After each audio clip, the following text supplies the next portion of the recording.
কথায় আছে, মায়ের মতন আপন কেউই হয় না, আর মায়ের স্থান কেউ দখল করতে পারে না। সেই কথাই আবার যেন বাস্তবে রূপ নিয়ে এক হৃদয় বিতরক ঘটনার জন্ম দিয়েছে। শিশু সামিয়ার মা মারা যাওয়ার পর বাবা ঠিকই বিয়ে করে আনেন অন্য এক নারীকে। আশা ছিল হয়তো সেই নারী প্রচলিত সৎ মায়ের মতো না হয়ে আদরে ভুলিয়ে দেবে ছোট্ট শিশুটির মা হারানো বেদনাকে। কিন্তু সেই সৎ মা উল্টো এমন নির্যাতন করেছে যা সইতে পারেনি শিশু সামিয়া। এরপর সে যা করেছে সেই ভিডিও এবার ভাইরাল হয়েছে নেট দুনিয়ায়। ঘটনাটি ঘটেছে কুমিল্লার লালমাই উপজেলায়। সেখানে সৎ মায়ের প্রতিদিনের নির্যাতন সইতে না পেরে মায়ের কবরের সামনে গিয়ে চিৎকার করে কান্নায় ভেঙে পড়েছে সামিয়া নামের বছর 12 এক মাহারা এতিম শিশু।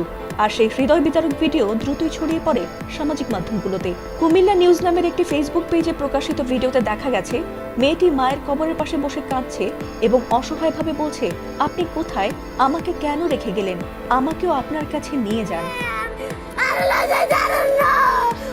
ভিডিওটি ভাইরাল হওয়ার পর অসংখ্য নেটিজেন ভিডিওটি শেয়ার করেছেন এবং মেয়েটিকে খুঁজে বের করে সাহায্যের হাত বাড়িয়ে দিতে চেয়েছেন। এমনকি অনেকেই প্রশাসনের দৃষ্টিও আকর্ষণ করেছেন। আর তাতেই ঘটনাটি আমলে নিয়ে দ্রুত ব্যবস্থা নেন লালমাই উপজেলা নির্বাহী কর্মকর্তা উম্মে তাহমিনা মিতু। পরবর্তীতে মঙ্গলবার শিশুটিকে সহ তার সৎমা আয়েশা আক্তারকে উপজেলা নির্বাহী কর্মকর্তার কার্যালয়ে হাজির করা হয়। এ সময় তিনি দেশবাসীর কাছে ক্ষমা প্রার্থনা করে ভবিষ্যতে এ ধরনের আচরণ না করার প্রতিশ্রুতি দেন।